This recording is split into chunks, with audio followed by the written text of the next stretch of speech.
Catch GurlTauX every day. Follow socials, here's the way. GurlTauX, every platform come to play. Catch our vibe, don't delay. Facebook, YouTube streams, scrolling through your daily memes. GurlTauX show, don't miss out. Join the fun, see what GurlTauX is all about. Keeping it real, it's what we do. So tune in now and join our crew. Lights moving through the screen, click subscribe, don't be mean. Upbeat chatter, it's our routine. GurlTauX show, don't miss out. Join the fun, see what GurlTauX is all about. GurlTauX is who we are. Come hang with us on your tablet, phone, or screen. Anywhere GurlTauX can be seen. GurlTauX show, don't miss out. Join the fun, see what GurlTauX is all about.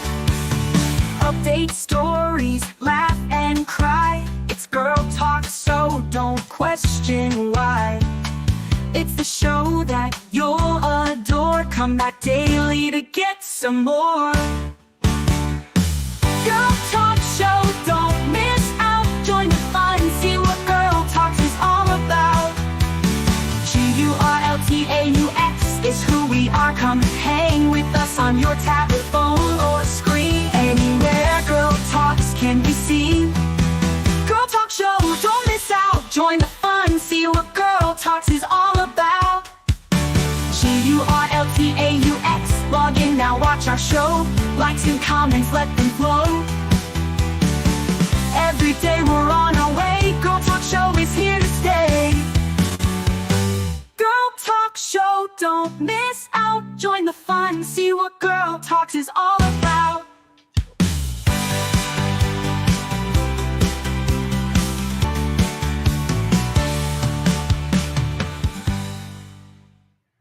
Walking down this road tonight, talking about the things we fight. Addiction knocking at my door. E&T wants so much more. We walk the walk and talk the talk, right here on GurlTauX, on the path where we belong. Standing strong through the storm, together we'll move along.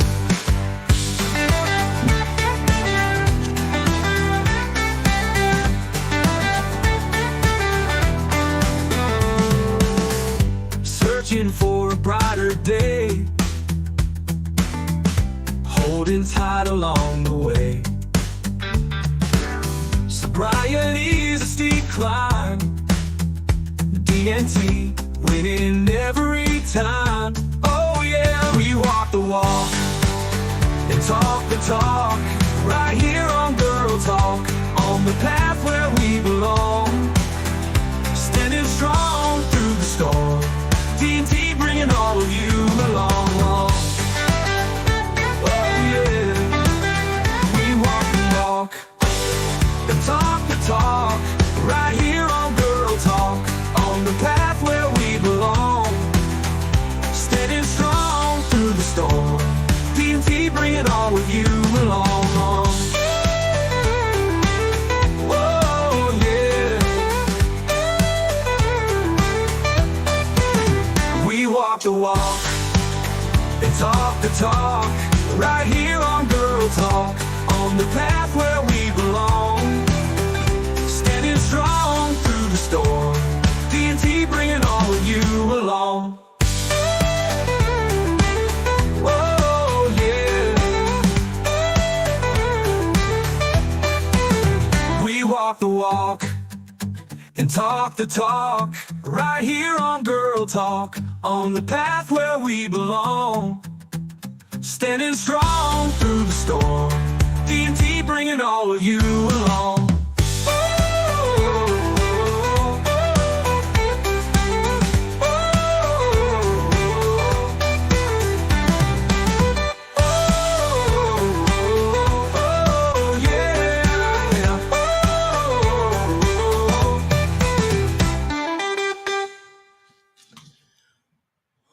Well, hello, hello, hello. How is everybody doing on this beautiful TGI Friday? Does anybody even say that anymore? I'm just curious.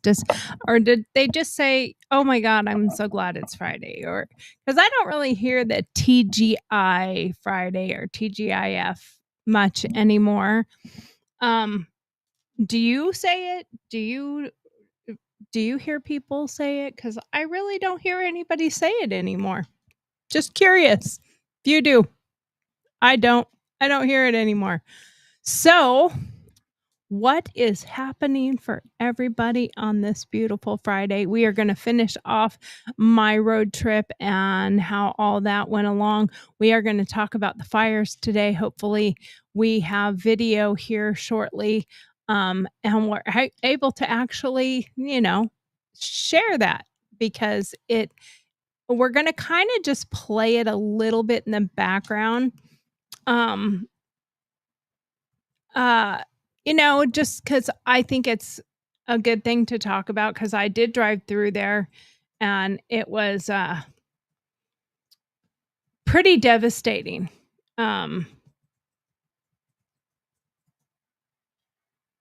Seeing it in person was very surreal because I've seen videos, I've seen pictures, and you only get a little bit of the feeling from it. Um,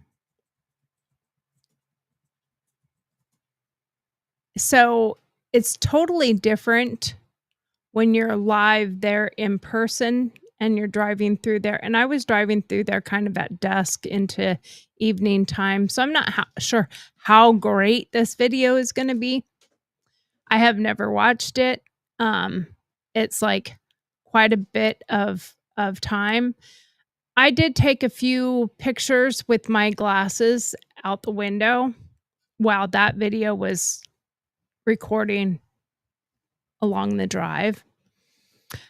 Most of them were not very good because they were very dark, and it was kind of too dark to see those ones just because of the fact that when you're oh, look who has arrived.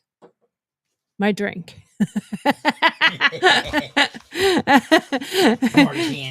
Smarty pants. Smarty pants. Hi, babe. Hi, babe. I know he just got home from work, so I heard you get home. You know how I heard you get home? I bet a couple puppies made a little bit of noise. Yeah, the puppies advised me and let me know that someone had arrived. You probably are going to have to go and adjust that camera just slightly. No, it's fine. Yeah, I'm only cut out of it. It's fine. You're not cut out. You're still in there. Now I'm Now, well, yeah, go the wrong way. No. Goodness. Well, I'm still sort of cut out of it, but not really. It's all it's all about me. Come on. It's kind of like a wedding day. It's all about her. Anyway, no one can see what we're talking about because I didn't put it on. But yeah, I'm in the screen. I'm just teasing. I moved all the way over this way. And you were still in the screen. I'm still sort of in the screen. But anyway, I'm Tori. I'm the host of this show, GurlTauX, because we're going to talk about it. That's why I made the spelling totally not GurlTauX.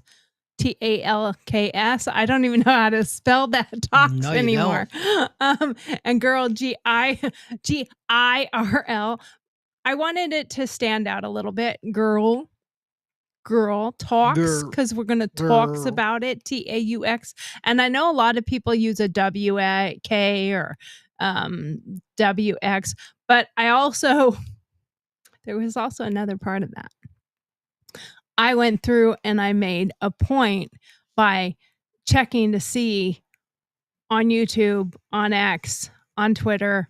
Well, I'm sorry, X and Twitter? X, the artist formerly known as Twitter, TikTok, Facebook, every social media out there that I can find, Rumble, you name it, Truth Social, all of that, made sure, and nobody had GurlTauX.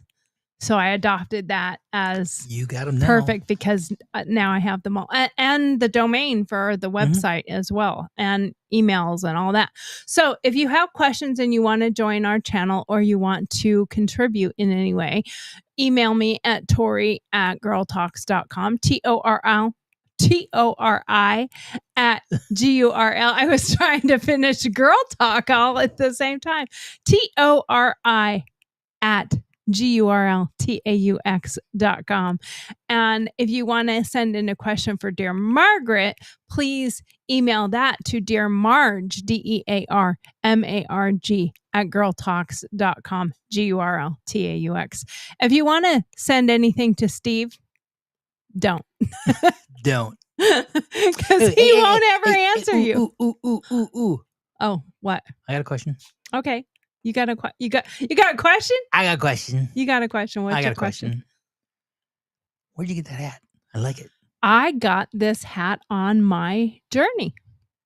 I got this hat. I have not seen that one before. No, it's a brand new hat. I got it when I went through Morro Bay at the art fair, and the little lady was so sweet.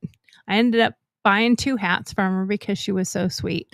And it's not the cost of the hat.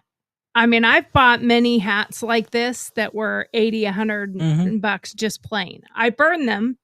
Maybe you can hop up real quick and grab one of my hats over there to show.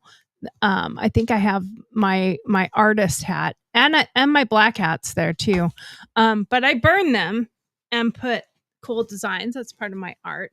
But what she does, and you can see this when you come back over here, but what she does is she takes old men's ties and she makes the rim, the band, out of the old men's ties, or you just put it in front of the hat. Silly.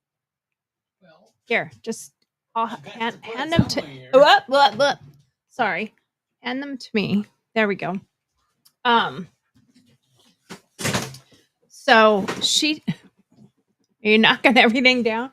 Yep. So she takes old men's neckties and she makes the band out of them, and or old silk scarves. And then she takes and she puts whatever stones she adds to them, and she sews it all in, including going all the way around the hat.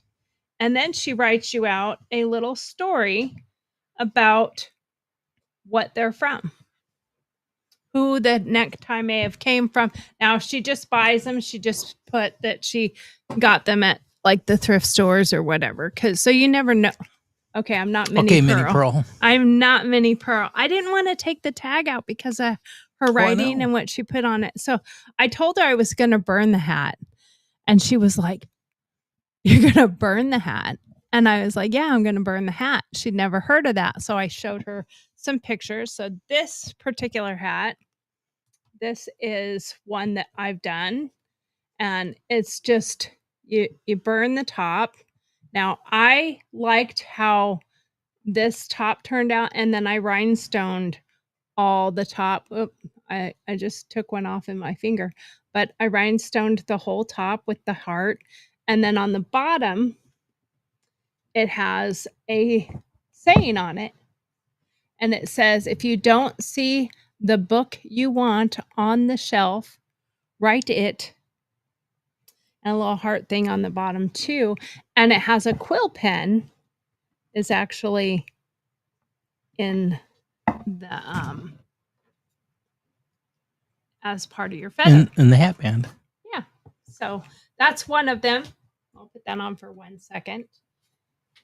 So that's one of my hats. I love this hat. Oh, yeah. I love this hat. I made it to sell, and I don't know that as a writer, I will probably never sell this hat. I really love how this hat turned out. It turned out really, really cool. And then this one, I almost don't want to sell, but I probably will because I don't need to keep every hat I make. I may give this to somebody special as a gift, but this one says, "In a world of roses, Be a thorn. be that's you. She is a wildflower." So this hat actually goes really well with my outfit. It does. I may just the leave other, this the one. other one. The other one did too. Yeah. So I am going to burn. I haven't come up with what I'm going to put on there, but something about my trip, something about my journey, self-discovery. I don't know. I'm going to come up with something and I will put that on there. So anyway, these are my custom hats. If you're interested in those, and you can see the shimmer from the rhinestones as it glitters in the light. That's really cool. I should take video that way. Yeah. So anyway, Any McCoozle. I bought this hat from this lady and I told her that I was going to burn it. Then I showed her those pictures and she's like, "Oh my gosh, you're going to make that look so cool." But I liked the hat, and this is actually a wool one. And I so far have never burned on a wool hat. I have another wool hat that I have not burned yet. Just for anybody out there, if you've seen the videos and you've seen that and you're like, "Oh, where do you get your hats?" And I want to try this. You can go anywhere and buy the hats, but make sure they are not polyester. My first set of hats that I bought were polyester felt. And they burn through and they don't leave a good design. They're really quite ugly. They are really great hats though, because they're super, super, super cheap. And they're really good to like learn some techniques on. Like learn how to flow your pen, your burn tool, learn how to hand do your designs if you want to do them by hand. It's a great learning tool, but it's definitely not something I would recommend for you to do. But anyway, that is why I'm wearing this particular hat. And I thought it looked good with the outfit today. Yeah. So I figured I'd wear that hat and see how it turned out. Anyway, how was your day? How was your It was work day? It was long. A Friday. It was a Friday. I didn't hear but a word from you today. So it was a long day. we can't talk on the phone. He can't text me, so he can only email. And I don't know if you did send an email. No, I did not did not send. even- I no. looked and I didn't see one. So I try not to bother him at work. He works very hard, and they're in a secure building, so he can't have smart devices or anything in there. So it's just easier unless I need to talk to Steve or he needs to talk to me. I just kind of don't bother him at work, and he doesn't really bother me at home either. Yeah, it was quite a busy day. We've got a lot going on here in the next couple of weeks, so lots of build up, lots of stuff going on, trying to get things all set to go for our event coming up. So it's been busy. I bet it's been a lot of working up to what you guys are getting ready to do. Yep. So wow, what a day. So I asked a question earlier. Does anybody say TGI Friday anymore? Not very often. I don't really hear that anymore. I don't hear it very much. TGIF, TGI Friday. I don't really hear much of that anymore. So, while I was gone, you had to go through a tornado, and you guys had a generator. We have a sump pump that needs to keep water from coming into our basement. We've had it flood a couple of times, and we put the money in. Thank you, Josh, also, to put a really good quality sump pump. It pumps 80 gallons a minute. 80 gallons a minute. And when we have major storms, that thing will pump for 4 days straight. Yeah. like, I mean, it goes on and off. It doesn't stay on. It goes on until the bucket is full, because it has like a sump pump bucket Yeah. that got a we have sump. holes in it. Mhm. So it fills up, and then it drains it down to where at the beginning it'll fill, spill, fill, spill, fill, spill, fill, spill, and then finally it'll go like fill is a lot slower. Yeah. Until they're like right now it's probably working overtime. It's Probably, been 'cause raining all day. It rained. Yeah. And it's clear skies now. Oh, that's good. It's crazy. That's good. So during that tornado, we have one issue with a dog. Yeah. We have our Jethro here. We love him to death, and he is a sweetheart. But he's scary to other people. But he is a sweetheart. But he used to be best buddies with my mom's dog, Sam's dog, actually. Used to be best buddies with him. And then one day he decided, I hate you, and it's kill on sight. Yeah. So we have to keep them separate. So we have a kennel that we just keep set up and together in the bunny room. I open the doors so the bunnies can go play in there. And every time I go in there, the doors are back shut. Yep, so they Steve are. shuts the door I do. because you don't want the bunnies in there. Nope. Why do you not want the bunnies in there? I don't want the bunnies to get used to being in there and comfortable in there. And that's a good spot for Jethro. And I want him to be It to be only his spot. Mhm. Well, you need to put him a bed in there or something. So it's not just the. Well, there's something in there. There's a little thin blanket, whatever. So you have to, what was your process of getting everybody down here? My 84-year-old mother lives with us. She lives on the top floor of the house. Yep. And so getting her down here. Yeah, I there was a lot going on. So Oh, can I interrupt 1 second? Because a thought just came into my head. That spare oxygen we have, Mhm. we need to bring that down here and have it down here. Oh, yeah, we can do that. That way Mom has oxygen when she comes down here. Yeah. Okay. Yeah. Sorry. So I had brought Jethro down, and You went brought ba- him down first? Yeah, and then I went back up, and it all of a sudden it was like, well, it doesn't seem that bad back out. So I ended up going back down here and getting him and bringing him back up, and we sat around and stuff like that for a little bit, and then power went out. So I'm like, okay, that's it. I had brought him down because it was, weather was looking pretty rough, but when I had him back upstairs and the power went out, I'm like, yeah, no, we're going down. So I went and grabbed him, got him downstairs, and went back up by Mom and brought her and Murphy and Bear down separate afterwards. But I brought him first. Yeah. Okay.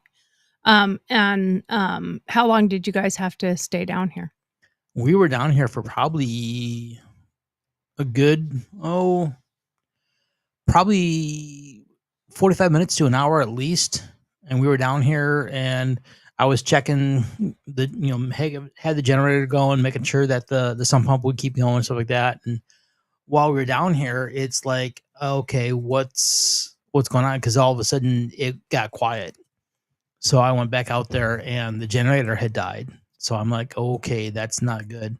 Need to figure out how to go and get that sump pump back running, get power to it and stuff. And of course, no idea how long it was going to be power out. So we've got the ambulance, and the ambulance has an inverter on it. So I ended up going and getting the ambulance and moving it over to the garage and getting the extension cords out and strung the extension cords from the garage down through the backyard and over to where the sump pump is, and get power back to it and get that thing running. So it lasted for quite a while. I mean, all the storms had passed, but the power was still out. And so eventually went and took Mom back upstairs, and Murphy and Barry, got them all up there. And we went and got them situated. And then I came back down and was able to get Jethro and bring him back upstairs. But the The ambulance, we actually left the ambulance running for about 3 hours straight, Wow. just to keep that sump pump running, and then got to a point where I was comfortable that it wasn't going to flood. I did a little bit of extra work down here, and and we got to get some sandbags because that's got to go. that's a mess. Yeah. Explain what you did back there. I made a berm in the back here. I mean, it would help block. Yeah, for sure. Yeah, I was but a it's hard to firefighter. get in and out. Yeah, I was a firefighter and did hazmat and stuff like that. So I kind of used some of the hazmat techniques that I'd learned to make a dam with dirt and plastic sheeting and that, to make it so that if the sump pump couldn't keep up, we were able to make sure that we didn't have water coming back into the basement here and that. So got all that taken care of, but it's a pain. Now we can't open the door completely. So definitely got to go through there and get actual sandbags. So next time, we can just put sandbags down and then pick them back up if whatever happens and stuff like that, so we can get through that door. Right. Yeah. Well, yeah, I saw that when I went to go clean bunny litter boxes, and I was like, oh, this is kind of a disaster. Yeah. So we got to get some sandbags. Now, can we use that in the sandbags, or is it better to get actual sand and fill them with sand? Should be sand, because I got sand, but I didn't bring enough for that. No, you didn't. No, we need sand in there. That's all clay, and that just is not gonna. It's not fine enough to kind of follow contours and that. So it's a lot more lumpy and stuff. So that's the difficult part with using that. So I would definitely want to get to some regular sand and go that route. But definitely need to bring those in. Yeah, that's definitely something that needs to be addressed. And it's something that I think you don't really think about until you've actually been in that position. Well, until you need them. You never, a lot of times you don't think about those things until you actually need them. And now you're like, okay, what am I going to do now? So yeah, so that's always the kind of the downside, is sometimes you don't think about those extra things you need. And that was part of the reason we switched to the generator set that we've got now. And because that other generator died, but now I have a question about the generator thing, because our generator that we had was a gas generator, right? Correct. And I watched a video just recently of a guy who had his generator on during a situation at their house or whatever, and it was running out of fuel or had something going on. Needless to say, he took the gas cap off to check the fuel. Do you do that? And what's the process that you would do to do that? Normally I don't like taking the cap off while it's running. I mean, that, doing hot fuel on a generator can sometimes be an issue.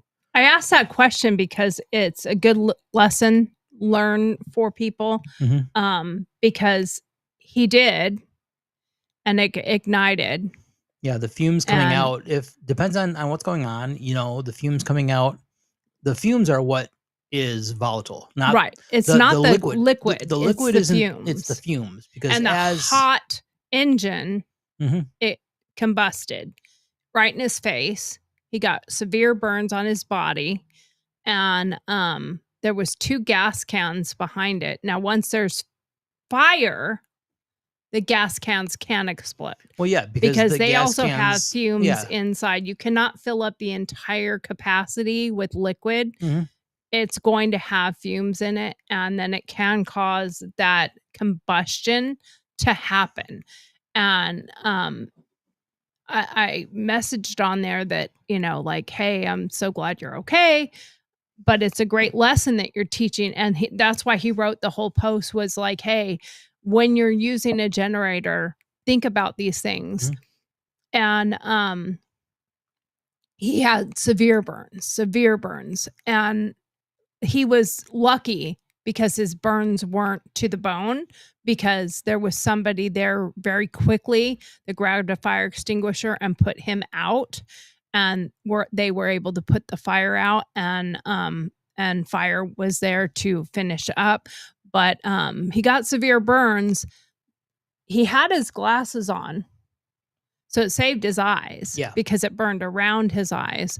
And it made me think of an event when I was a kid. My mom and I were actually at a women's retreat, and my brother took apart the rocket engines, for the rockets you can Model rockets. Yeah. yeah, model rockets.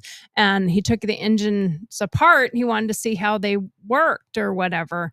And he had made a pile of the propellant. Yeah, and he lit it on fire and it blew up in his yeah. face. Big time. And the only thing that saved his eyes was the fact that he had his glasses on. There was burned smoke in between the lenses, but he didn't lose his eyes. Yeah. And I felt really glad for this guy after I saw that, and you told me that the thing, and I thought about that, and I was like, I hope he didn't try to service it or check it or do anything when it was running. And even if you turn it off, you still need to wait, right, because it's still hot, till it's cooled down to do any of those things. And now since then we have changed. We have gone to a new generator system. Tell us why we went with what we did and how, and we'll probably do a deeper video on that. So but what we did is we got away from the traditional generators that are either gas. Those are dangerous. They are. I mean, again, even storing them can be just really dangerous. Well, right. I mean, storing them, you get to the point where you get it set up and you have it, it's all ready to go, and it sits and it sits and it sits and it sits, and you don't actually need it. You don't use it. So then it turn around and it doesn't, it doesn't get used. So then the carburetor comes up and the fuel gets all like varnish in that. And so now all of a sudden you actually need it and you can't use it because it's all right. Because if it gets all gummed up, then you can't use it. So you got to maintenance it on a regular basis. Right. And then you have to maintenance it, run it, check it, prepare for it. And if a storm comes up suddenly, that could be a very quick way to be without it. Yeah, and in our situation, we've got to have something. That's the wrong time to go and be checking it, is when the storm is there. Right. It needs to be ready to go when the storm is there, not checking to see if it's ready when the storm is there. But how often do people have their stuff right? They don't always ready to go all the time, unless you have like a home system where it's just automatically when you have a whole home system, maybe hooked to propane or something like that, where you've got a generator that's hardwired in and running and stuff like that, that can be a different story. But if you just have a portable that you try to do yourself, that can be an issue. So right. So what we did is we are in the process of switching over to a solar generator. So a solar generator in reality is batteries, large batteries. And you have to have solar in order to run them? No. Okay. What you can do, and you can have them set up with just basically what they would in recent years, they have what they call the UPS, uninterruptible power supply for computers. Basically, this was the battery that was plugged into the wall, and then your computer was plugged into the battery. And what would happen is if power went out, it would switch over and just run off the battery. So it would be something where it would never affect whatever was plugged into it. So now they have battery systems that are, fairly large, that can have the ability to be your battery backup to run various things in your house. Right. The reason they call it a solar generator is it has the capacity to be charged by solar. Right now, the ones we've charged them with regular power from the house. You can plug them into a regular outlet in the house, Just a regular 110 regular outlet. 110 outlet, and you can Okay. charge them up. Depending on how much you are, We didn't do our toast yeah, yet. we didn't. Depending on how much you're actually using, how much power you're drawing off there, depends on how long they're going to last. Okay. So if like we know we have to have the sump pump Right. ready to go. And then we've talked about like a few little things like having a refrigerator, having the freezer so that we don't lose our food. Mm-hmm. Maybe a couple lights, because I'm okay with we have hurricane lamps, so we can have lighting if we needed to. Right. But I am I am one of those people that if they haven't lost the towers, I still want my internet and TV. And I mean, if you get stuck for hours, and down here we actually have a couch, chair, and I mean that door over there is a storm door. It has bolts. So we have the comforts of being down here. One of the things we have talked about putting down here is our spare mini fridge, which we've never put down here. And I wanted it down here so that I could have creamer for my coffee. It's probably why I never make coffee down here, is because I don't have. well, also because you don't do a morning show anymore, so I don't do. you don't I'm really- gonna get you back to don't- doing that. You don't normally do coffee at 5 o'clock at night. No, I don't. Now, me on the other hand, I will if it's still in my cup. right.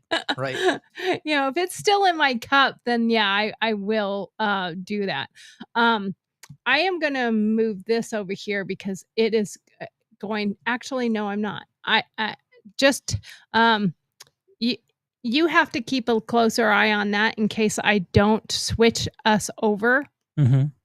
because I'm going to get rid of that for a moment. Okay. Because I'm gonna pull this. Okay. Oh no, that won't work. I can't do that because I can't share the TV screen with our viewers. No, you can't. Okay, so I will not do that. Just kidding. Haha. That's so funny, right? But I'm gonna move that over here. I'm gonna move this over here. And hopefully that didn't start playing something. Yeah, no, it didn't. Okay. Sometimes stuff just starts playing randomly, and I don't want something to just start playing randomly. Mhm. Just for shits and giggles purposes. Just for giggle shits? Yeah, just for giggle shits. I don't want to necessarily have that happening. So I am going to show this video while we talk, and we can just kind of talk about it as we're discussing here. We're going to talk about it. We're going to talk about it. I'm sorry it's hopefully on your screen it's not super small, but why does it keep glitching? Keeps wanting to start over. You actually haven't even hit play yet. I know I haven't hit play. But that's why I'm like, why does it keep glitching? Just hit play Okay. and see what it does. Well, we'll see what it does. Okay. See, now it's not going to glitch. Maybe. It seems like it only loaded like 43 minutes of. Well, it's 43 minutes. It should be going. Okay. Well, we'll start it like there. Does it keep going back to the? I don't. I'm not sure what I'm it's not doing. going to go there. I'm going to go somewhere else Okay. because I think it's just glitching altogether. Well, And don't you have it downloaded to? Is it only on YouTube, or you have it downloaded to the computer? it won't play. It will not play on the computer. That's a little. It says I have to pay to download something for it to play on my computer. So That's I don't stupid. want to do that. So I uploaded it to my other YouTube channel. Mm-hmm. And I just figured this way I could watch it on the channel and just share it with people and just make it that way easier. But I want to bring this up because I want to, talk about what has happened and what we see. hold on. Switch here. Okay, there we go. So you can see this is just me driving through PCH and it is really crazy because of how much you can see is gone Mhm. and how much it looks like a absolute like shit show, really. I mean, like it's Go to the fourth one. No, uh no, fourth. There you go. Fourth one. Go to that one. well, that makes us really little at the So bottom. Okay, that's fine. Whoop. That's okay. Because we want them to see it more than we see ourselves. I don't care if people see us. There we go. Why did it do that? Because you keep clicking and not just leaving it be. No, it okay. So it makes that go away and that go away and us go away, and I don't want it to do that. I want it to do the other direction. So I have to I have to fix it. It's gonna drive me bananas otherwise. Um So I have to go like that. There we go.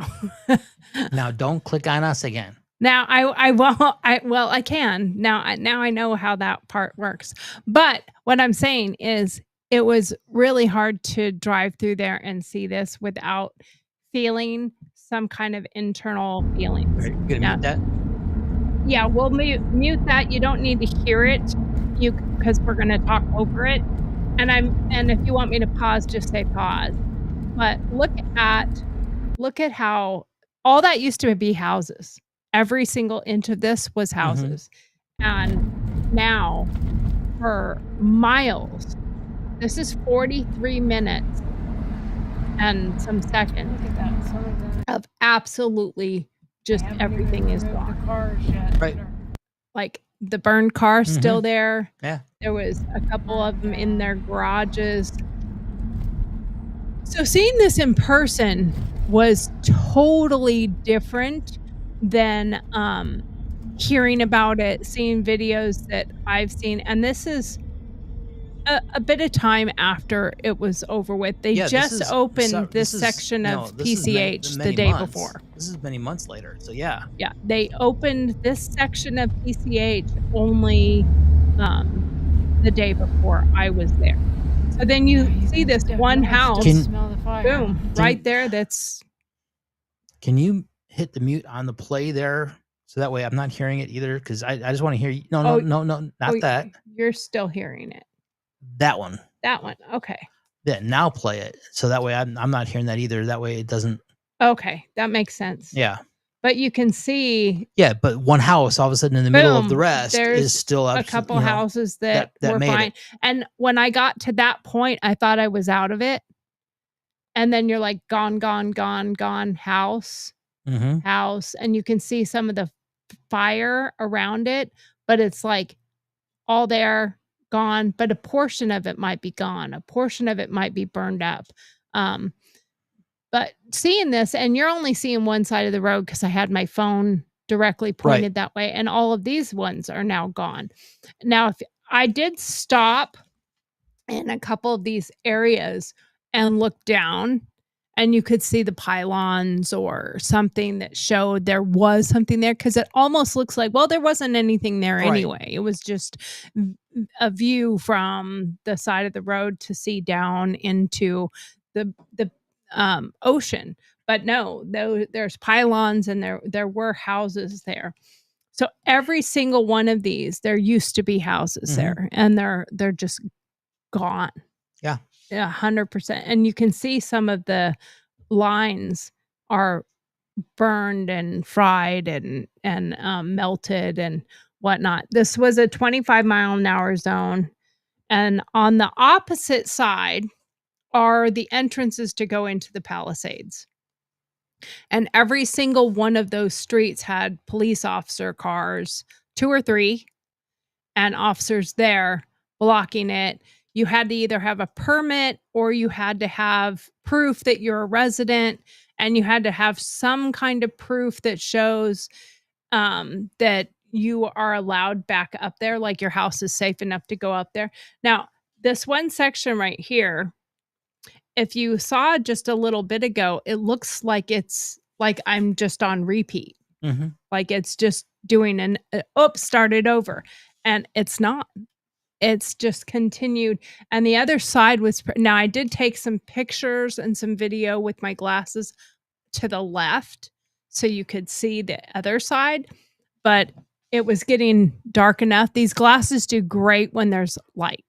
These glasses are not so great when the lights go out. So see there, you can see some of the pylons. Yeah. This house right here is really kind of sad because Yeah, you can see so the much of structure. it's still there. Car still in the driveway, in the garage, just burnt to a crisp. I'm surprised they haven't removed that. From what I understand reading about it, there are some people who have said the ones that still have like the car burnt there is their insurance has not Right. done they anything need yet, a- so that they can't even remove the debris yet. Right. And those ones, any debris that's still there means everything else that's gone burned in the fire Mhm. because there was nothing left to salvage. There were some that were left to salvage. You can see some of them with boards up, and like that one had some repair work being done, but it for the most part was in perfect condition. And then you think, oh, you're out of it again. And boom, here it comes again. Yep. So that being said, it was pretty sad to see all these things. So I'm going to do, what time is it? Hammer time. No, I guess that was wrong. I've been Okay. I've been waiting for somebody to message that it's hammer time when I say what time is it. Do you know what time it is? I don't really care, Margaret. It is.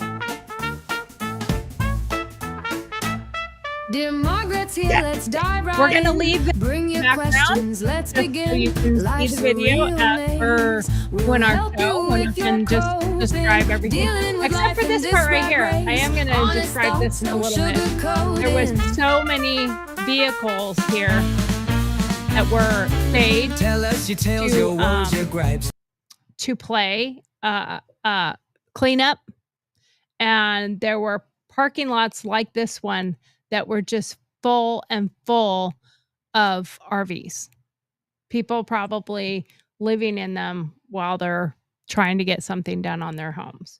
For Yeah. some of them, it's nice that they had the money to go out and buy them. Some looked a little older, but some of them looked brand spanking new. Right. So a lot of those people in Malibu did have money to go and buy stuff, but at the same time, you think about some of these homes were built in the 50s. Yeah.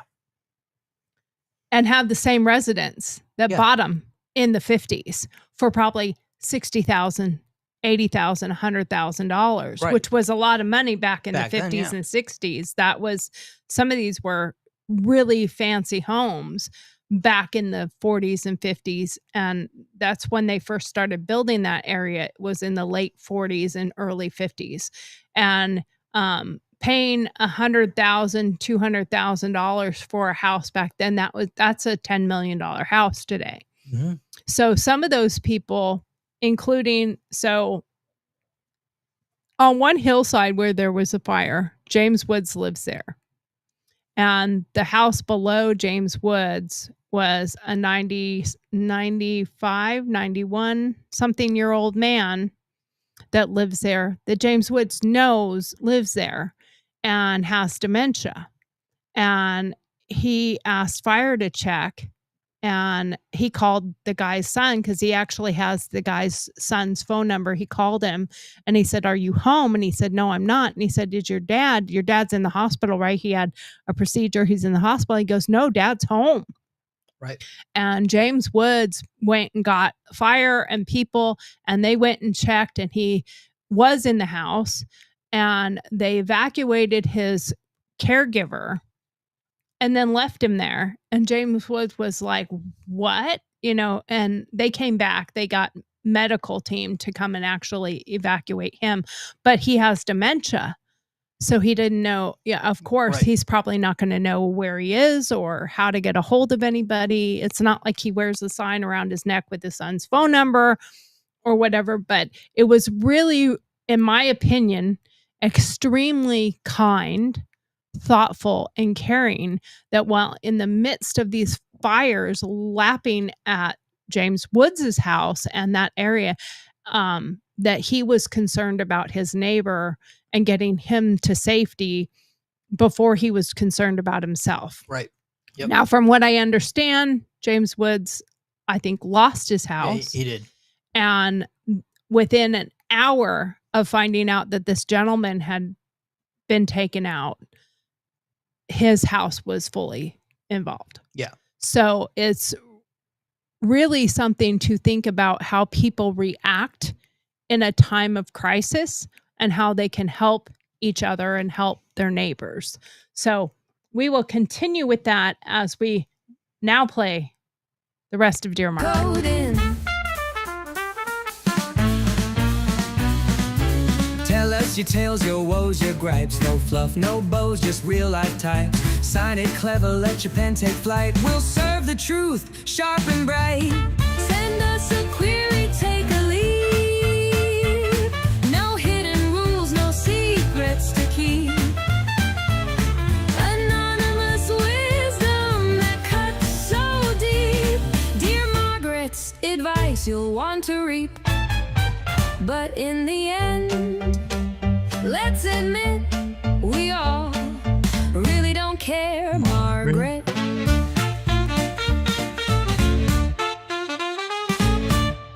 I love that song. yeah. I that came out like so good. I wrote the lyrics like I do with everything.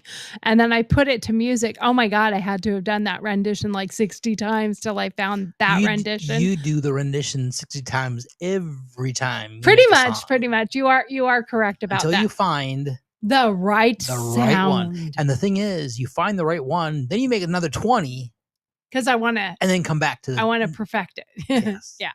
Sometimes I'm not sure. And then I'm like, oh, I am sure. That is good. Okay. So let's get on to Dear Margaret questions. Whoops. Sorry. Let's get on to Dear Margaret questions as we have them here. I don't think I need that rolling at 99% because that will don't know, go why so fast not? I won't be able to read. I can't read that fast. I'm not, whatever. even if I am a speed reader, I don't think anybody wants to Whatever. hear me read it at a speed reading tempo. And please do help me, dear Marvin, with these answers to these questions. I don't know why I came up with Marvin, but Margaret, nah, I guess, whatever. Dear Marge, dear Margaret, what happened to the I guess I moved it over. Dear Margaret, I keep hearing about the California wildfires, like the 2020 Camp Fire torched over 150,000 acres and wiped out 18,000 structures. Cal Fire 2020. Was it really that bad living through it? What is it like choking on smoke, evacuating, and fearing you'll lose it all? Signed, Scared in Sacramento. Okay. Well, I'm not sure why. You're having problems. I'm not. Can you see the whole screen? Is that what it is? I can't see the whole screen. I can see that screen way over there and read that one way over there. That's rude. So anyway, I did Wildland Fire for about 4 seasons. I was on an engine crew.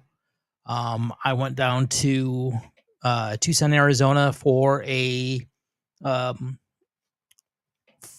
off-force assignment. I was down at what they called the Crown Fire in northern LA. And I can tell you, we actually did some structural protection down in the area on the Crown Fire in northern LA. And the way I was Forest Service and Cal Fire and the Wildland Fire crews work on wildfires different than structure crews. Your regular engine down the road, their method 90% of the time is you put water on it, you put it out, and you cool it, and you take care of it that way. We don't carry enough water to do that.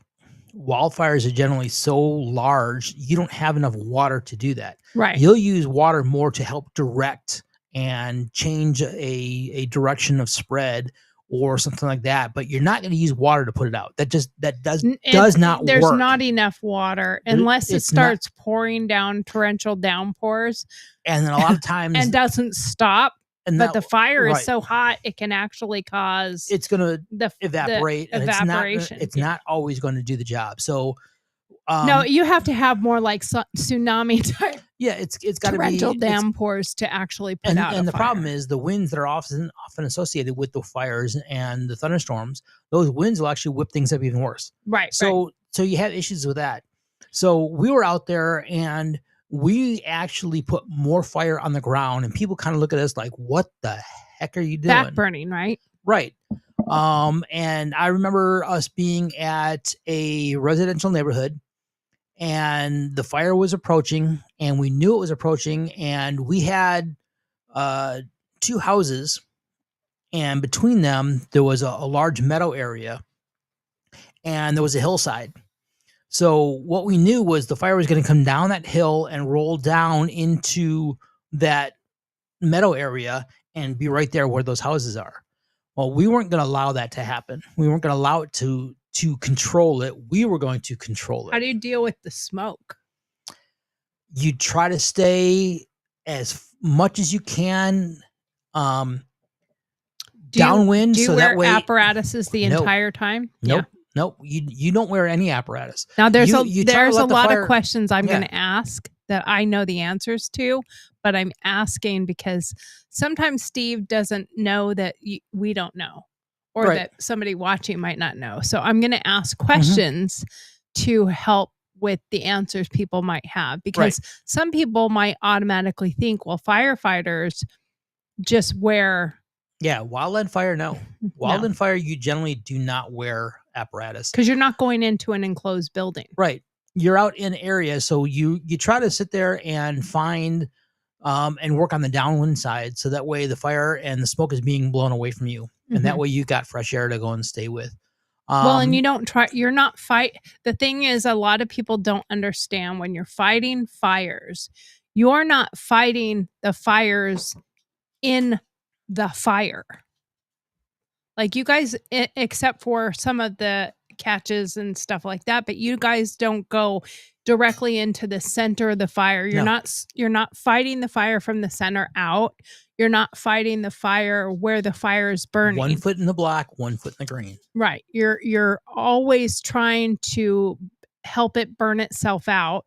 You're helping explain what the containment area is, because a lot of people don't understand what containment means or how do you get containment. Okay, so in a fire, you have different stages. You have contained lines, and you have uncontained lines, and you have control. So now the contained lines mean that something's already burned out and there's nothing further for it to burn in that direct area. Yes and no. Okay, so contained means there's contained and controlled.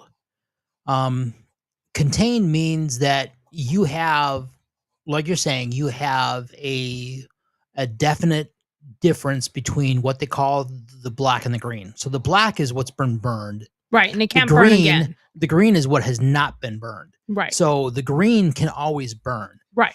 So even if there's no fire going and you've got a green line and a black line, if they connect and touch, that's still not contained. You actually have to have bare dirt. You're talking down to soil, mineral soil, and that's where you guys call cutting the line. Now you have a cut line that establishes containment for that area. So you'll work around, and until you have a good solid line, there is what they call a wet line, which is done with water.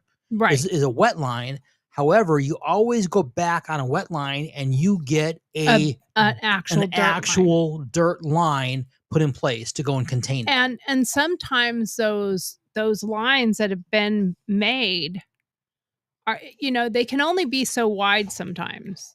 You're not going to make it 30 feet wide. It should be 1.5 times the length of the flames. Right. That's what that's what. So you're that is a talking prescribed minimum line. is like 3 to 5 feet wide.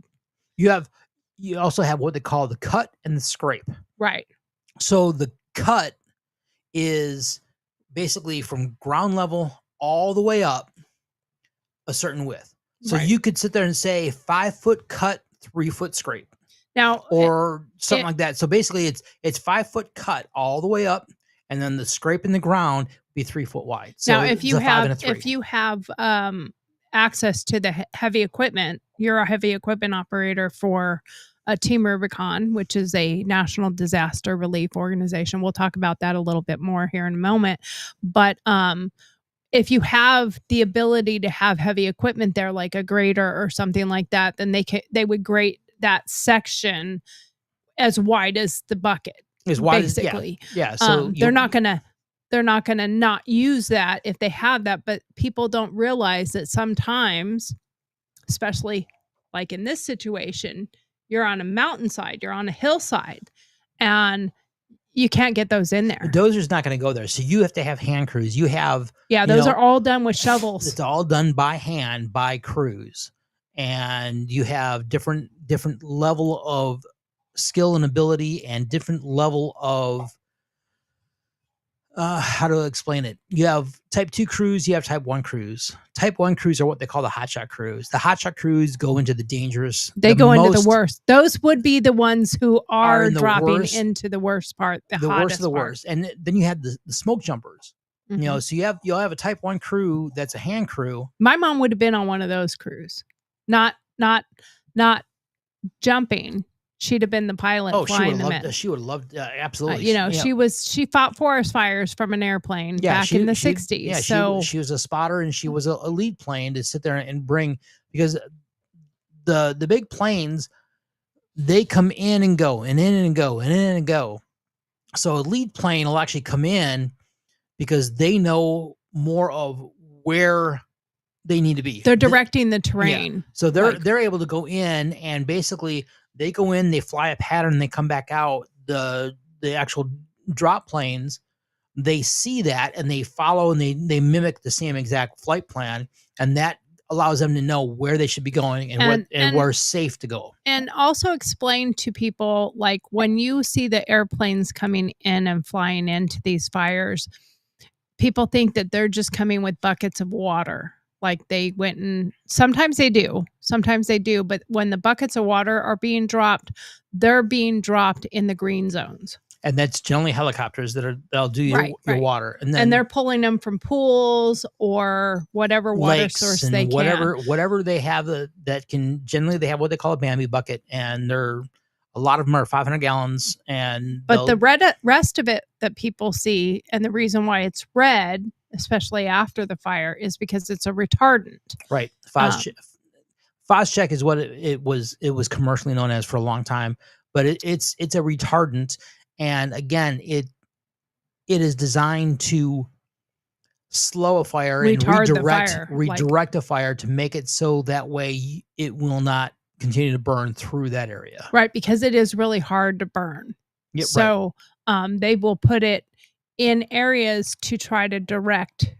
So if you get a backwind, for some reason it starts pushing back where you've already got a line and you've already got it cleared, because even if you have a line and you have it cleared, doesn't mean it can't. If the wind shifts and it pushes it hard the direction it came, there's still kindling left. Like even when it burns through, unless it's completely charred to the ground and there's nothing left. Unless it's scorched earth. Right. Or what we call moonscape. Right. There's still something that it can come back on. And there's heat. And there's heat. But it can come back and then jump that line and start again. A spot fire. So now you have a spot. Now where it jumps a contained line, you're going to get a spot. and that spot can grow, and sometimes that spot can actually really take off and be detrimental.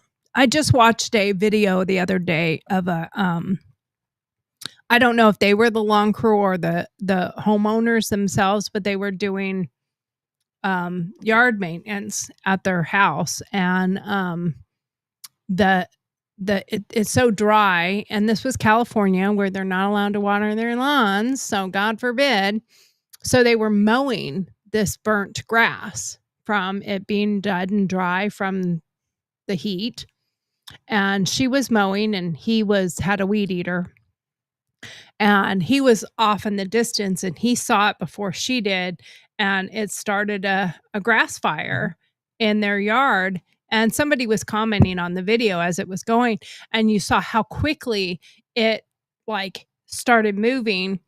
And there was a firefighter that got in there, and I did too. And I was a volunteer firefighter. I was not a full-time firefighter, and I did some brush fires, some out urban, but I did mostly house fires. I was with a fire department outside of Phoenix in what's called Buckeye. And so with that, people were saying, hey, this is a good lesson for people. One, I kept saying, get the lawnmower out of the path, because the lawnmower is in the path, and there's fuel, there's oil, there's grease, there's combustibles there that could make that into now a house fire. The guy ran off really quickly and got the hose, and another firefighter got in there, which is funny because I was commentating to myself as he's grabbing the hose. I said, your hose isn't going to do anything unless you're spraying everything around it. Don't try to put out the fire. Try to keep it from growing by getting it so wet around it that it will burn itself out, because a fire will burn itself out. So if he grabbed a shovel and just started throwing dirt or picking a line, almost making a line, and throwing dirt isn't always the not best on it, but I mean like around it where the grass was, or wetting all that other grass. But the thing is, people don't realize dead, dry materials, you are wetting it, but you're wetting the ground. So the grass itself, as soon as that fire gets close enough, is going to evaporate any fire sitting on that grass. The water, and it will just continue to burn. So, and then other people came in behind. Some of the other lawn maintenance truck and trailer came popping up, and they jumped out, and they were trying to stomp it out. And what people don't realize is when you're doing this with the hose and that water's coming down, it's also causing a wind in essence, and you're giving it air, and they're stomping, and that's giving air. Because it was obvious by their reaction, they didn't understand why it was growing. They would have been better off to drag something on the ground to disrupt the fire and trying to choke it out. Yeah, try to make it. There's the main thing with fire. Okay, you need air, you need fuel, you need heat, and you need some oxygen. That's the air. So you need the oxygen. Okay. Oxygen. I didn't hear the air. You need oxygen. You need fuel. You need the heat, and then there's generally some sort of a chemical chain reaction going on. Right. So if you eliminate any of those four, so with the heat, you add water that can help remove it. With the oxygen, like on a grease fire in a house. On a stove, you put a lid over top of it, and you leave the lid on. You don't pull it back off when the flames are gone. A hand towel. No, a lid. Now, if you have a hand towel, I will say, if you have a hand towel that is completely... if it's drenched, or it is like a flame retardant type towel, because they do sell those that you can keep in your kitchen, and you put that over it. The problem is if it's drenched and it's a grease fire, now all of a sudden you've you've added water to a grease fire, so and that's gonna ignite your kitchen. That's no good either. I will tell you just a small little story. When my boys were little, I don't even know if my boys remember this, but when my boys were little, it was nap time. And I was napping on the couch, and the boys were napping in their room. And they had a Mickey Mouse. One of them had a Mickey Mouse belt that had the magnet and the Mickey Mouse clasp that just magnetized over the top of it. Okay. Somehow Shane and Andy decided it would be cool to put that in the microwave and see what it did. And they put it in the microwave, and it's popping. Mm-hmm. And I hear them, and I hear them go pop, pop. And I jumped up. My kitchen was on fire. It caused a fire in the microwave, and it started burning from the microwave up the wall. I told the boys, get out of the house, go down to the street, and wave for fire. I called 911 immediately, grabbed this is a great lesson for all moms out there, in my opinion. I called 911. That's the first thing you should do. Mm-hmm. Second thing I did is I grabbed the fire extinguisher that was under my sink that I maintenanced, kept ready. I pulled the pin, I sprayed, I put the fire out. By the time fire got there, I already had the whole fire out. And the only thing really severely damaged was the microwave and a little bit of the counter there. I paused that because I wanted to talk about this in just a second.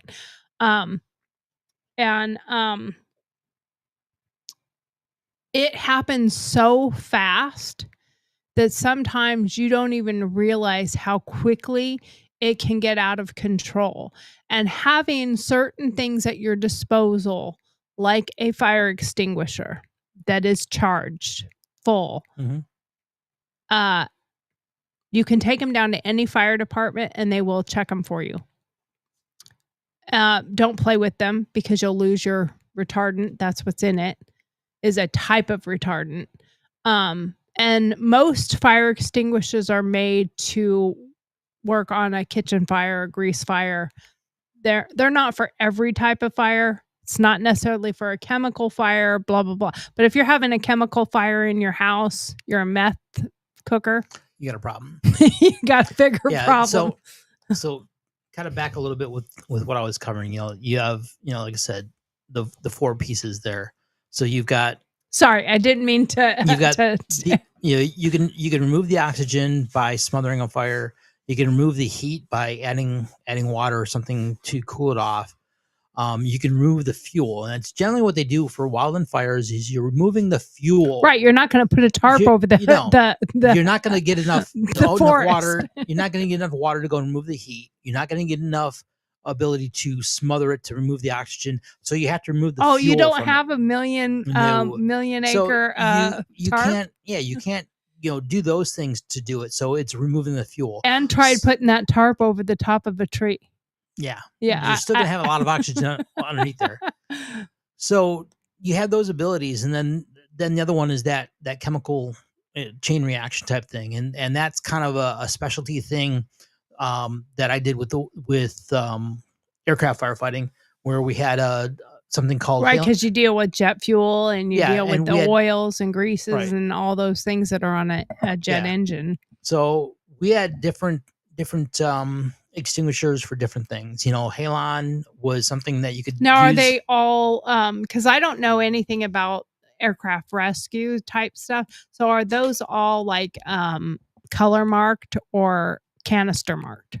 Like easy, I know they're easy identifiable, but are they color marked or canister colored marked? Like, is the canister the same and just the colors are different, or are the colors and the canisters different? The extinguishers, if you don't look at them, you wouldn't know the difference. But like, what they call it, PKP, purple K powder. It's I've heard of that. Yeah, it's designed actually. You might have saw an ad on Facebook or YouTube about if you've ever been in. PKP is designed for metal fires, really. So basically, the brakes on most aircraft are magnesium. Oh, okay. So if you add water to magnesium, what do you get? A a very bad Big situation. mess. Yeah. So what you do is you put PKP, purple K powder, on there, and it is the preferred agent to go and deal with those things. You have electronics that are burning. Again, you add water, you create more capability of corrosion. You have the ability to have current that's transferred because of water. So what we did in the aircraft side was halon. Now they've changed halons again because this one was bad for you and now that one is bad for you and those type of things. So they've moved things around on what you can do within, what works for people. I and have what I have another question, if I can interrupt for a second. Or finish that thought, and then I have a question. Okay. So you have specific pieces that work for specific type things. I mean, generally in the house, you can have what they call an ABC. So an ABC extinguisher, anything that is a material is something that causes ash. So your woods, your papers, anything that causes an ash is a type A fire. Anything B is something that boils. So if you've got a liquid, whatever, a liquid type of fire, everything, that's going to be a type B fire. And then you have a type C fire. And the type C,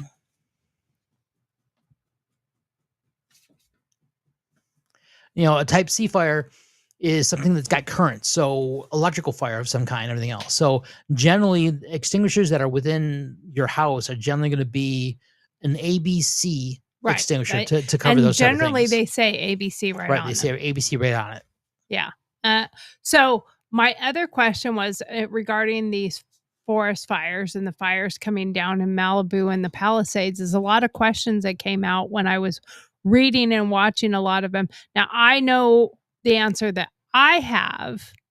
I want to see if you and I have the same answer, but a lot of people were not understanding how these houses right on the Malibu beach, right over the top of the ocean, how they burned when there's virtually no major amount of trees and forest around them. They're on the ocean side. They might have had a few like decorative trees, but most of the people in those areas, they have what's called I can't remember what they're called, but it's landscape that is not needing water. So it's a lot of rock, it's a lot of other stuff, but the house itself is combustible. Mm-hmm. And they were not understanding how being on the ocean and all the ocean water and how they couldn't just, when there was talk about them not having water in the fire hydrants and not having water, why they didn't just use the water right there directly at the ocean and like put a pump in the ocean and just spray the houses and all that. Why wouldn't they do that? Why didn't they do that? Why would you not do that? And I'm going to give my answer first, and I'll see if you think I'm right. And I think part of the reason for that is the salt. The salt is a corrosive, and a lot of these homes are owned by people in California. There's probably a high number of homes that have Teslas, solar batteries, things that could have corrosiveness, and those Tesla batteries and other things like that are known to explode. They are known to, and that's probably why some of these houses were so bad, is because of some of the explosions that happened from that. So utilizing that, one, again, like we said before, water is going to dissipate too quickly, and really all you're going to end up with is a bunch of salt, a bunch of acidic value added to a fire, which actually adds fuel. So that can be. Can you answer that in a short answer? That can be an issue. In reality, probably what a lot of it is expedience.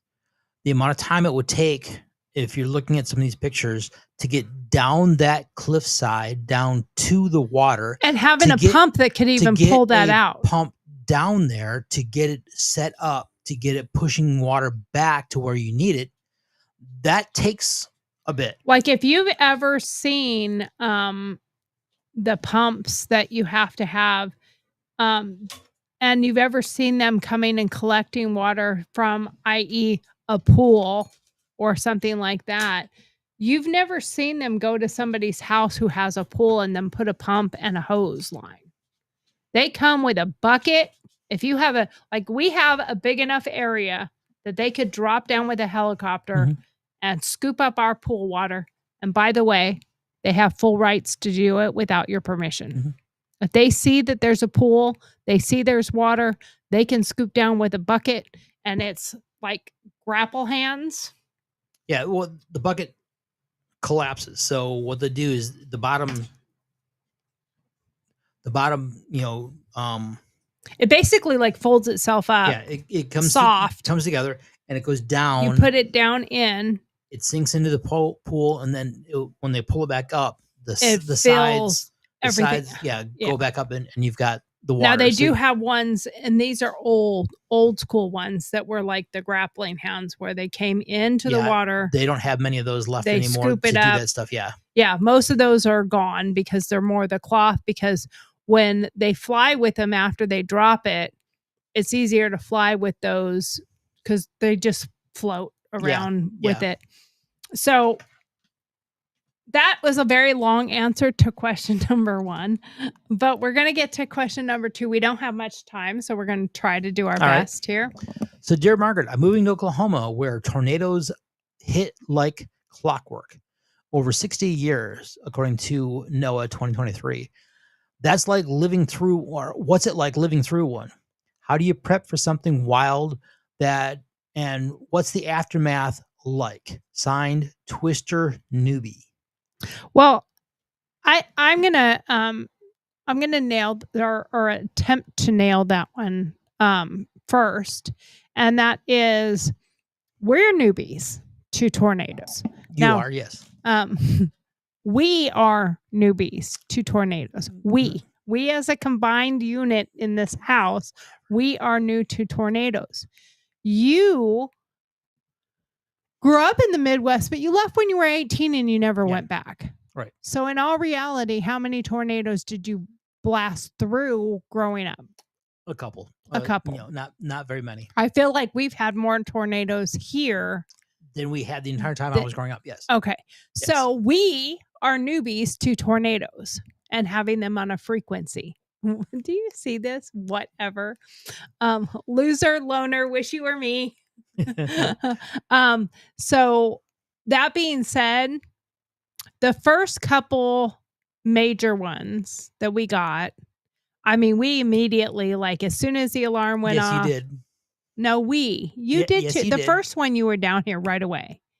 We gathered mom up, gathered the dogs up. We brought our dogs down and put them in the guest room. And the girls were even here on one of those.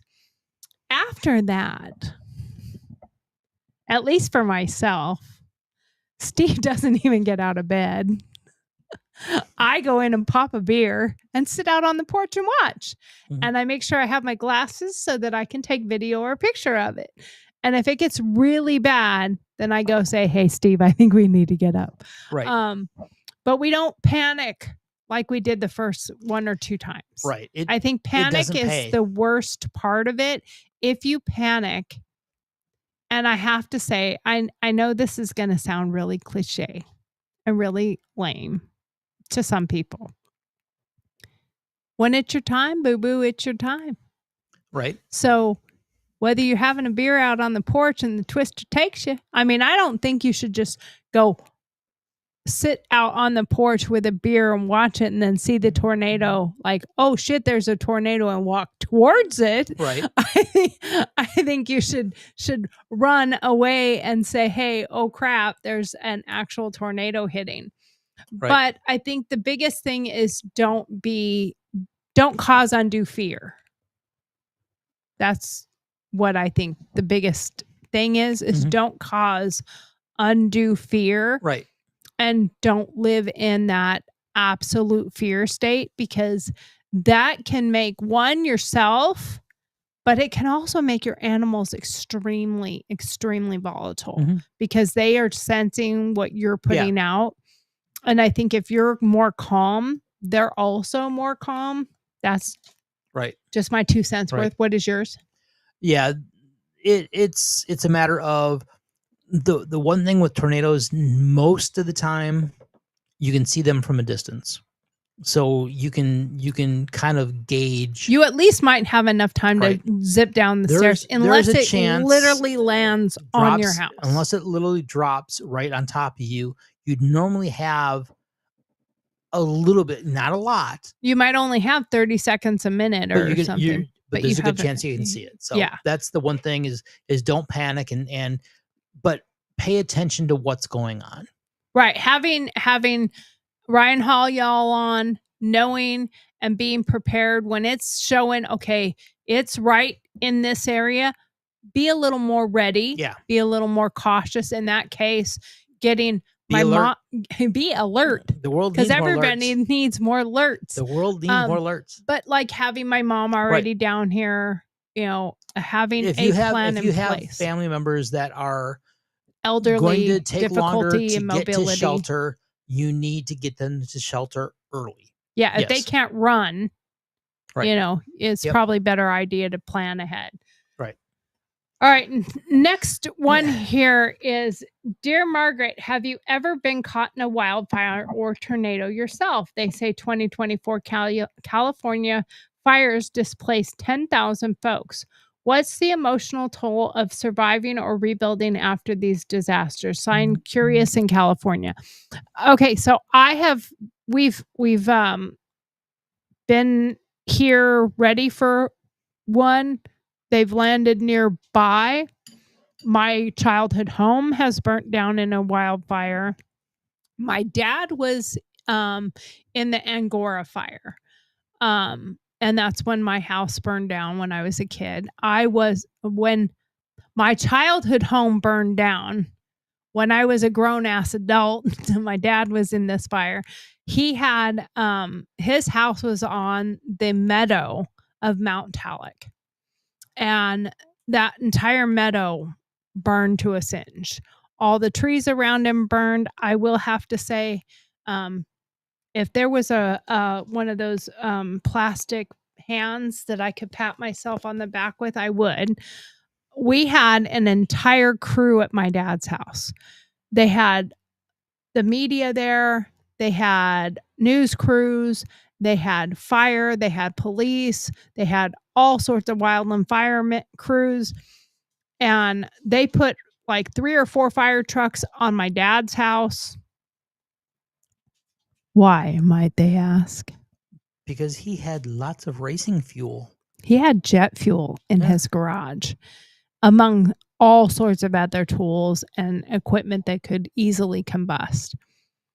But we were the only ones allowed back into the evacuation zone with trucks and trailers to try to save as much of the racing memorabilia as possible.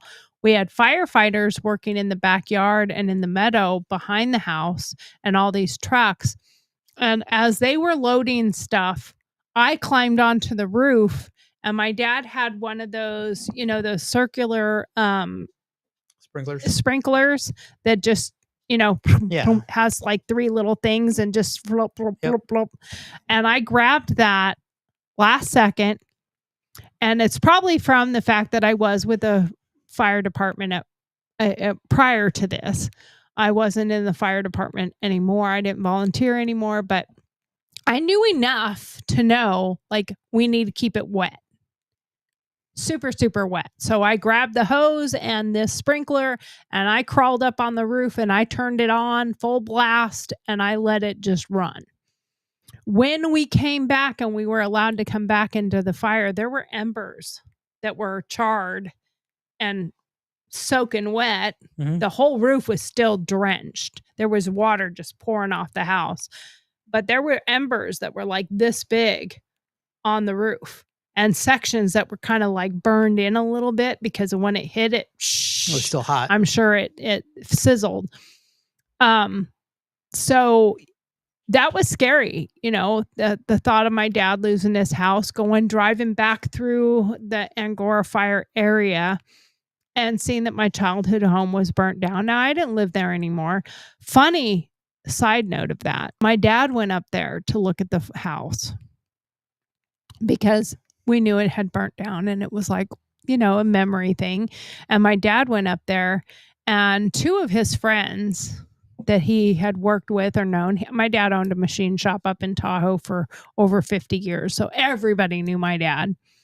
And he's standing there and he's like, well, what the fuck are you doing here? And his buddy's like, well, what the fuck are you doing here? He's like, that's my house. And he's like, no, that's my house. And then their other buddy was like, no, that's my house. Him and two of his friends had all owned the exact same house. We were the original owners. And then, of course, somebody rebuilt it. And my paw prints and my brother's paw prints are in the concrete at that house. I don't know if they're still there.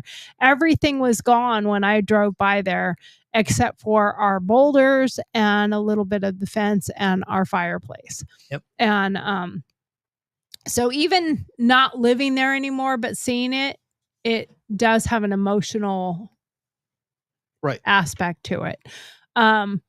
Boy, we only got through like 7 minutes of this video and our time's already up. So, I don't know. Let me see how big this next question is. Oh, that one's going to take Steve days. Okay. Well, that just means Steve has to come back on Monday. We'll see. Cause there's just too much, to finish. I would like you to come back so we could finish this video because this is a really good video to talk about. And I think people being prepared and having knowledge to be prepared is a really good, important thing. So maybe you can return on Monday or Tuesday or whatever day. It would be preferable on Monday. What is your schedule, sir? We will see. I don't know. You don't know what your schedule is for Monday? Idea. Okay. So he doesn't know what dinner is what he means. Nope. Okay. All right. Well, we're not going out on a date because I will be here. You have a date with your girlfriend? Oh, you can't because she's AI. Are you going to have a candlelit dinner with Google? No. Or we don't have Alexa. We have Hey Google. Can we change her name? Will she let us change her name? I don't have a clue. I haven't tried it. She just heard me ask. No. So it typed out HERR, which is air, German. I don't know. She didn't even understand the question, stupid. No. Google. Anyway, Wickhoozle. Thank you so much for watching. I appreciate you all being here. Thank you, Steve, for being here once again. And you have to join us because we have to finish the fire show on Monday. And it doesn't matter what your schedule is because your wife said you have to be here on Monday. Okay. Oh, what the hell? Hit no. No. Why are you trying to do things? Anyway, thank you so much for watching. I know my thank you for watching song actually says 7 p.m., but it is 5 p.m. Central Standard Time, Monday through Friday. And I thank you for being here. Please come. Remember to like, subscribe, and join my tribe. Thank you so much and have a great day. Have a great weekend. We will see you on Monday.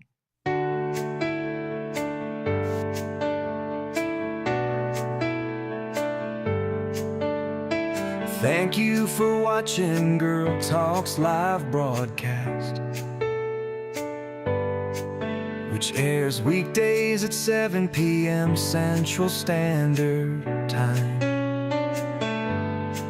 Don't forget to send in your Dear Margaret questions. Then join us for our opinion-based answers. We love having you. Thanks for taking the time to be